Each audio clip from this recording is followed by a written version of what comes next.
To be a true success, we must possess masterful people skills. The key to successful relationships lies solely in our ability to take the perspective of another. Understanding somebody else's perspective is that all-important skill of being able to look at things from another point of view rather than just our own, and bringing the mindfulness of compassion and empathy to our relationships.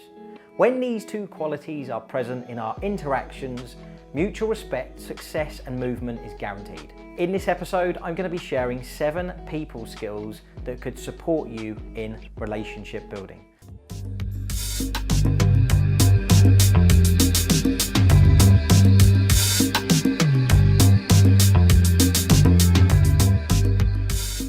So my first point is think of others.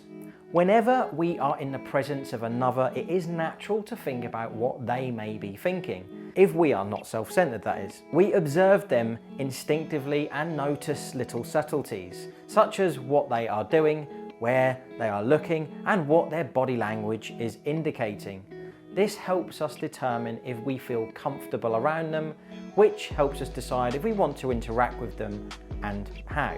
If we feel comfortable around another person, we begin to think more logistically, like now is a good time to talk with them, or if they seem unavailable or busy, so we can decide the most effective way to proceed. All of this subtle information acts to prompt us to speak up in the conversation or to decide to hold back for a more convenient time. Number 2 is emotional regulation and empathy. Understanding someone's perspective relies not only upon our ability to share emotions with others, but also upon our capacity to regulate our own emotions. To be effective with others, we must be aware of what might trigger us so we can quickly refocus ourselves on what's happening with the other person. When it comes to empathy, the point is not to ask ourselves what we do in any given situation, it's to try and understand what another would do. If our empathetic accuracy and emotional regulation skills are strong, we are going to be more successful in our interactions. We possess the depth and awareness to predict the attitudes, expectations and intentions of others that may be very different from our own. This creates interpersonal connectedness, which is built to thrive and succeed because people feel heard, validated and understood on the other side of it. I'm not saying this skill is easy, but it's very, very important and can really make a huge difference on how your relationships are with other people. Number 3 is correctly reading other people. Emotions, they help us to read people. We naturally track the behaviours of people to try and determine what they are thinking, feeling, doing or planning. Our brains assist us by providing us a social radar system which helps us determine people's motives and intentions, even when our attention is not specifically on them. In this way, our sensitivities are our strengths. These sensitivities to other people alert our gut instincts to the intentions of others and to sense any possible emotional changes in them or the peripheral work environment. It is important to trust what we think about the intentions of others because it helps us to gauge how we can most successfully show up in the interaction. Number 4 is interpreting words. So most people speak indirectly, which requires us to infer the actual meaning of what they are trying to say. This creates a lot of room for misinterpretation, especially through text or email. We all know too well that what a person says is not always what that person's actually meaning. So in the workplace, for example, each person has to take into account every other person's needs and ideas to figure out how to complement or add to the team effort rather than to detract from it. What we decide to say or not say requires that we interpret as accurately as possible what the other person is trying to say.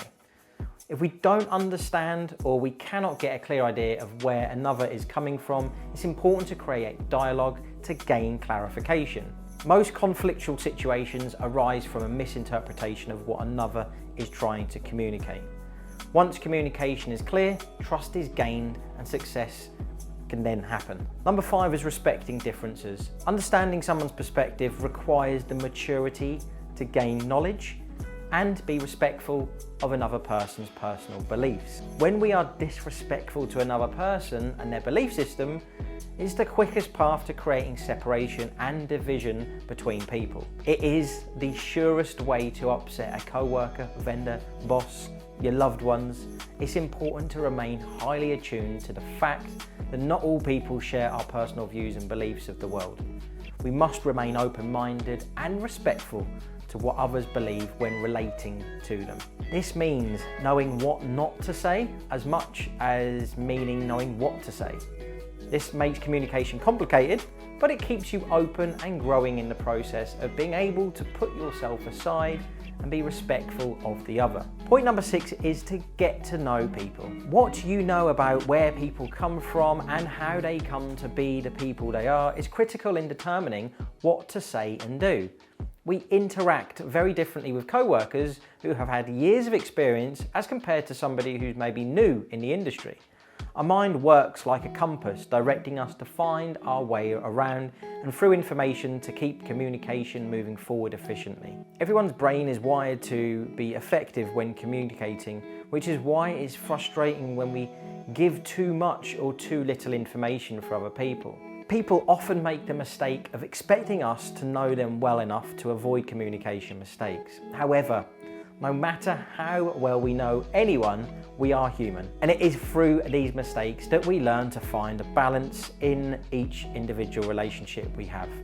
Each mistake can only improve the success and integrity of our relationships, while also benefiting our mindfulness and personal growth. Point number 7 is analyze each person's personality. It's easy to enjoy relating to all kinds of people. However, the way in which we relate to someone has a lot to do with how we perceive them to be as people.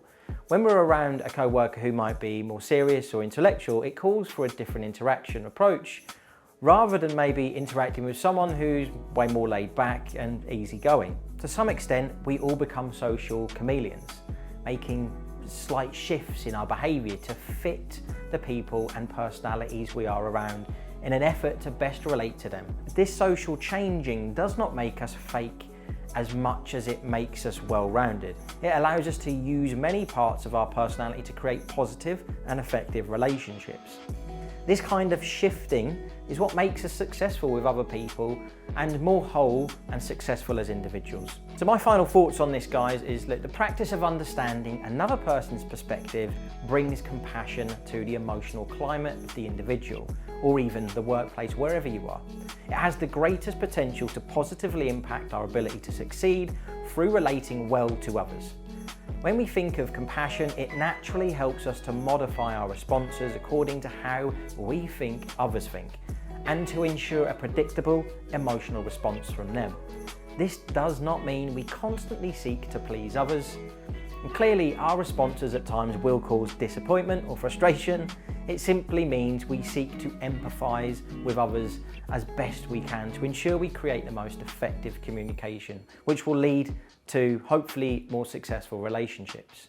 The success in life, business, boils down to effective interactions, humility, self-awareness, and the all-important skill of understanding one's perspective. Well, that's it for today, everyone. If you have enjoyed today's content and haven't already, I'd appreciate you hitting that subscribe button, and you can give it a little thumbs up while you're at it. If you didn't like it, give it a thumbs down. It's cool. Leave the comments of what it is you didn't like or you didn't agree with. If you'd like to be notified of future episodes, please hit that notification bell. This has been Richard Rosa. Peace out.